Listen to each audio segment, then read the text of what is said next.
Olá, meus queridos, a paz de Cristo seja com vocês. Estamos aqui então para darmos início ao nosso discipulado. Depois daquela primeira apresentação que tivemos, né? Tivemos aí uma apresentação já, onde falamos um pouco sobre por que estamos aqui, por que vamos iniciar esse momento, por que vamos fazer o discipulado. E como eu falei no começo, serão aulas curtas, aulas bem focadas na prática, sem muito aprofundamento teológico, mas que venham nos trazer um relacionamento com Deus, uma mudança de mentalidade e que venhamos compreender o porquê nós estamos fazendo tudo isso, ok? Se você não passou pela apresentação, volte lá no vídeo da apresentação, assista ele. Então vamos passar para a nossa primeira aula, que é a aula de hoje, ok? Mas sem antes orar não dá. Vamos entrar em oração então nesse momento. Pai, nós estamos nesse momento, Senhor, diante da tua presença e queremos, Pai, ouvir a tua voz, queremos aprender de ti através dessa lição, Paizinho amado, que essa lição venha nos instruir, venha, Paizinho amado, nos fazer, Paizinho amado, firmar os nossos passos na Tua Palavra, nos trazer entendimento de quem é o Senhor e de por que, Senhor Deus, nós estamos aqui. Em nome de Jesus, queremos entender sobre salvação, queremos entender, Paizinho amado, como, Paizinho amado, fazer com que essa ponte, Paizinho amado, que nos une à Tua glória, venha fazer sentido na nossa vida. Em nome de Jesus. Amém e amém. Glória a Deus. Então finalizamos a nossa lição passada, né, onde nós falamos que estávamos destituídos da glória de Deus, ou seja, na apresentação estávamos destituídos da glória de Deus, mas que o Senhor Jesus Cristo foi a ponte que Deus fez, Deus criou, ou que Deus criou. Jesus Cristo, ele é o próprio Deus, mas Jesus Cristo, então, foi a ponte que nos uniu a Deus, a glória de Deus. E nós vamos entender hoje como se dá tudo isso, ok? Para isso eu quero ler um texto com vocês, lá em Jonas, no Antigo Testamento. É um texto que eu quero meditar em algum... Brevemente você vai compreendendo o que nós vamos falar. Eu quero ler o capítulo 1 e eu vou ler o verso 9 e vou ler o verso de número 12. 9 e 12. Jonas, capítulo 1, verso 9 e 12, que diz assim: E ele lhes respondeu: Sou hebreu e temo ao Senhor, o Deus do céu, que fez o mar e que fez a terra. Respondeu-lhes: Tomai-me e lançai-me no mar, e o mar se aquietará, porque eu sei que por minha causa vos sobreveio esta grande tempestade. Amém? Vamos, o verso 15 ainda diz assim, ó: E levantaram a Jonas e o lançaram ao mar, e cessou do mar a sua fúria. Amém? No verso 17, deparou o Senhor um grande peixe para que tragasse a Jonas, e esteve Jonas 3 dias e 3 noites no ventre do grande peixe. Aleluia! Queridos, por que eu li esse texto? Porque a ligação entre Deus, a ponte que nos faz sobrepor o pecado, ou seja, a ponte que nos une novamente à glória de Deus, ela está diretamente relacionada a confessar Jesus como único e suficiente Salvador. Único e suficiente Salvador. Você pode escrever isso no seu caderno. Eu preciso confessar a Jesus como único e suficiente Salvador. Alguns vão dizer, usam o termo aceitar Jesus, receber Jesus ou confessar Jesus. O certo é que nós precisamos entender que Jesus é o único e que ele é suficiente. João, capítulo de número 14 e verso de número 6 diz o seguinte: Jesus falando: Eu sou o caminho, a verdade e a vida, e ninguém vem ao Pai a não ser por mim. Jesus falando essas palavras. Então, meus queridos, nós que viemos aí de uma cultura, às vezes, né, de uma religião tão mística, tão cheia de misturas. É muito importante você entender que a partir do momento que você está fazendo esse discipulado, que você aceitou Jesus, ou seja, que você recebeu Jesus, você não existe outra maneira. A salvação, ela só vem através de Jesus. Então, não existe mais outro intermédio. Não há outra maneira do homem se achegar a Deus a não ser por Jesus Cristo. Sendo assim, não existem mais intermediadores que não seja Cristo. Então, se você tinha antes outras crenças, seja ela Maria, São Jorge, esses santos todos, imagens de escultura, pessoas que tem um copinho, pessoas que colocam, supondo que isso é uma imagem, que adoram essa imagem, nada disso mais faz parte da sua vida. A partir desse momento, Jesus, ele é o único e o suficiente, ou seja, não precisa mais de outro. Você não precisa mais ter outro intermediador, porque Jesus é suficiente e ele vai te levar até o Pai. Então é extremamente necessário. Por que é extremamente necessário? Porque todas essas outras culturas são antibíblicas. O próprio Deus falou: não façam diante de vós imagens de escultura. Como pode, um pedaço de madeira? Lá em Isaías está escrito, no outro texto eu trago referência que não me recordo, mas lá em Isaías está escrito: como pode um homem pegar uma lenha, rachar essa lenha, um pedaço vai para o fogo e vira fogo, do outro pedaço ele esculpe uma imagem e se dobra diante dela e faz dela um Deus. Então, é extremamente importante que você tire isso da sua vida. A partir de hoje, Jesus é o único e suficiente Salvador da sua história. Então, você não vai mais se dobrar diante de imagem, não vai mais orar para nenhuma imagem, você não reza mais, você ora. Isso tudo nós vamos aprender de forma mais aprofundada adiante, só estou dando uma pincelada. É importante você entender isso. A partir de hoje, Jesus é único e é suficiente. Amém? É importante que nós venhamos entender que quando eu recebo Deus como único e suficiente, ou seja, quando eu recebo Jesus como único e suficiente Salvador, eu me torno filho de Deus. Isso está escrito lá em João, no capítulo 1 e no verso 12. Diz assim: porque todos quantos o receberam, deu-lhes o direito de serem chamados filhos de Deus. Então nós precisamos ter a percepção de que todos nós somos criaturas de Deus. Deus criou todos os homens, mas nós só nos tornamos filhos de Deus através de Jesus Cristo. Jesus é a ponte que nos liga no Senhor. Ele nos liga no Senhor, e quando ele nos liga no Senhor, ele faz com que o elo de paternidade ele seja refeito. Então, você já não é mais órfão, você tem um pai.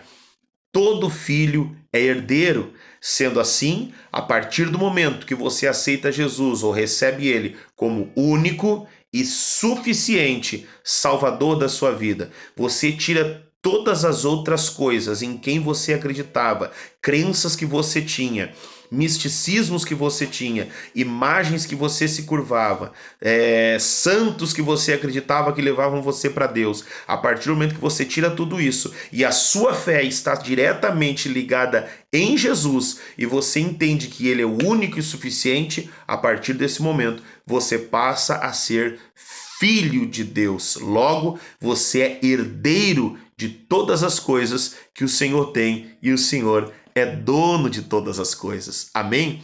Agora, queridos, isso é feito diante de um processo. Qual é o processo? Este é o processo da salvação. O primeiro passo da salvação, nós vamos estudar isso mais aprofundado adiante, mas eu quero falar aqui sobre o primeiro passo da salvação. E por isso eu li esse texto de Jonas, porque os textos de Jonas é um texto muito explicativo. Jesus usa esse texto no Novo Testamento quando as pessoas, os religiosos da época, pedem para eles sinais, pedem para eles maravilhas, e Jesus então ele levanta e diz: não lhes será dado outro sinal, senão o sinal de Jonas. Que sinal era esse? Era o sinal da salvação, porque o texto de Jonas que nós lemos aponta diretamente para a salvação. Por quê? Porque pega uma pessoa que está desviada do plano de Deus. Rapidamente, para que você entenda, Jonas foi um profeta que recebeu uma ordem de Deus para cumprir um determinado propósito, porém a Bíblia diz que ele vai para o lado contrário da vontade de Deus, ele se desvia da vontade de Deus. E se desviando da vontade de Deus, ele traz, não só sobre ele, mas sobre as pessoas que estavam à sua volta, um grande problema. Ele está no mar e uma tempestade muito grande se levanta. Ele então é acordado pelo mestre navio. Eu quero encorajar você a ler o livro de Jonas, para que você possa entender do que nós estamos falando. Leia o livro de Jonas. E o mestre acorda ele e ele estava dormindo um sono tranquilo. Sabe, queridos, um dos maiores problemas às vezes não é estar desviado da vontade de Deus, mas é conseguir estar tranquilo não estando no centro da vontade de Deus. E você que está vendo esse vídeo, você que está fazendo discipulado, é porque você não está tranquilo estando longe da vontade, ou não estava tranquilo, porque você já está no centro do querer de Deus. Então o grande problema é quando nós nos deparamos com as realidades da Bíblia, que é essas que nós estamos aprendendo, e mesmo assim nós estamos tranquilos, tô desviado, tô fazendo coisa errada, não estou cumprindo a vontade de Deus, mas está tudo de boa. Negativo. Então Jonas estava tranquilo e o mestre veio e inquietou ele. É o que Jesus está fazendo com nós nesses dias. Jesus está nos inquietando, Jesus está te inquietando. Não pense que você está assistindo esse vídeo Não. Jesus está te inquietando porque ele quer te reposicionar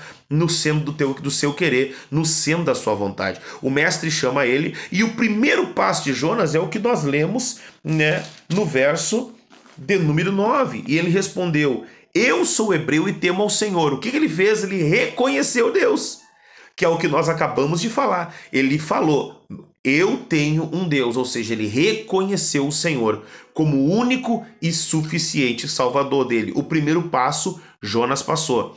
Pastor, qual é o segundo passo da salvação? São 3 passos. 3 passos que nós vamos falar aqui agora, que nós iremos nos aprofundar no discipulado. Mas o primeiro passo, receber Jesus como único, suficiente Salvador. Segundo passo, arrependimento. Olha o que Jonas diz: tomai-me e lançai-me no mar, e o mar se aquietará, porque por minha causa todas essas coisas estão acontecendo. Sabe o que Jonas está dizendo? Jonas está dizendo: eu não quero mais viver essa vida desviada da presença de Deus. Eu não quero mais viver essa vida de desobediência. Eu não quero mais viver essa vida sem fazer a vontade do Pai. Então Jonas, ele diz assim: cara, é melhor eu morrer do que viver longe de Deus. Ele diz: me joguem no mar e tudo isso vai acabar. Então Jonas, ele se arrepende, só que ele não tem mais como voltar. O mar está ali, então ele diz: cara, me joga na água. Arrependimento é isso, é uma transformação de mentalidade. Eu quero que você entenda que arrependimento não é a mesma coisa que remorso. O remorso, ele te traz dor, o remorso te traz angústia, o remorso te traz sofrimento, mas não muda a tua situação. Porque o remorso é um sentimento, o remorso é uma emoção. O arrependimento não. A diferença do arrependimento e do remorso é que o remorso só te traz tristeza. O remorso, ele te traz tristeza. Por quê? Porque tu fez uma coisa que tu não queria ter feito, ou tu fez uma coisa que tu te arrependeu, mas depois tu vai acabar fazendo de novo. O arrependimento não. O arrependimento, ele vem diante de uma mudança de mentalidade, ou seja, tu fez uma coisa que tu sabia que não podia ter feito e tu não vai mais fazer aquilo. Tu não quer mais fazer aquilo. Por quê? Porque a tua mente, ela foi reprogramada. A tua mente, ela recebeu o que nós chamamos de metanoia, que é uma mudança de mentalidade. Antes a mente do pecado operava, hoje a mente de Cristo opera na tua vida e você já não quer mais viver no pecado. Então isso gera arrependimento. Por isso que a Bíblia diz em Lucas capítulo 5, verso 32, eu não vim chamar justos, mas eu vim chamar pecadores ao arrependimento. Pastor, como assim que Jesus não veio chamar justos? Sim, porque o justo entende que já é justificado, somente pecadores, ou seja, Somente pessoas que entendem que são pecadores é que podem se arrepender. Assim como Jonas. Jonas entendeu que era um pecador. Ele entendeu que ele precisava de Deus. Ele entendeu que precisava voltar para o centro da vontade de Deus. Então, Jesus chama ele. Primeiro passo, aceitar Jesus como único, suficiente Salvador. Segundo passo, arrepender-se. Não quero mais viver a vida que eu vivia. Não quero mais. Eu estou aprendendo de Cristo, eu estou conhecendo Deus, a minha mente está sendo transformada, aquelas coisas velhas estão ficando para trás, Deus está enchendo a minha mente de coisa nova e é disso que eu quero viver a partir de hoje. Eu quero ter uma mudança de vida. Eu estou arrependido de tudo que eu fiz. Eu estou arrependido dessa vida que eu vivi. Eu estou arrependido de não ter vivido uma vida inteira na presença de Deus, para hoje poder estar colhendo coisas que eu não estou colhendo. Então nós estamos arrependidos dos nossos pecados, ok? Não queremos mais viver essa vida no pecado. Isso é arrependimento. Talvez nos aprofundaremos mais nesse tema, mas para que eu possa, ser breve aqui, para as nossas lições ficarem bem dinâmicas. Terceiro passo, eu aceitei Jesus, eu me arrependi, agora eu abandonei o pecado. Porque não existe arrependimento sem abandono do pecado. Se você não abandona o pecado é porque você tinha remorso. Agora, se você abandona o pecado, então você se arrependeu. E eu quero que você entenda que abandonar o pecado não quer dizer que volta e meia você não vai tropeçar, você não vai cair. Todos nós pecamos. Aquele que de Deus ele não chama justo, chama os pecadores, amém? Mas o crente, aquela pessoa que aceita Jesus como Salvador, ele já não vive mais no pecado. Ele não é mais um filho da iniquidade, como diz a Bíblia, não. Ele é um filho de Deus. E sendo filho de Deus, ele se torna agora um imitador do seu pai.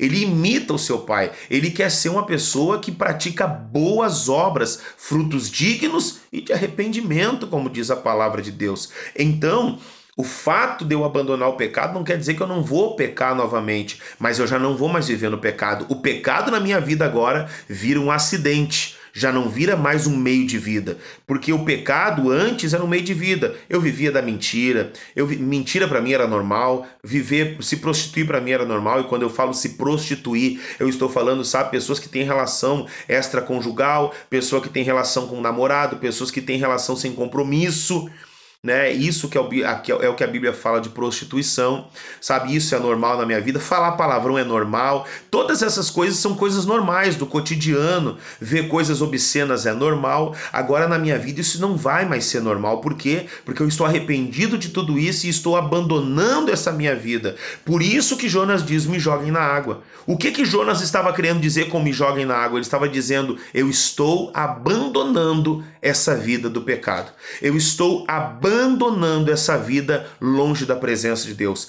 Eu estou abandonando essa vida desviado da presença de Deus. E sabe o que acontece quando você cumpre esses 3 passos? Confesso Jesus como Salvador, me arrependo dos meus pecados e agora eu mudo o curso da minha vida, ou seja, eu abandono o pecado. A Bíblia diz que os homens jogam Jonas na água e um grande peixe vem e engole Jonas. Sabe o que era aquele grande peixe? Aquele grande peixe, ele é o sinal da misericórdia de Deus. Misericórdia. Aquele mar, eu poderia dar um outro nome. Hoje nós temos Oceano Atlântico, Oceano Pacífico, Oceano Índico e vários oceanos. Aquele oceano se chama graça. Se chama graça de Deus. Sabe o que? Oh, aleluia. Eu cito a glória de Deus.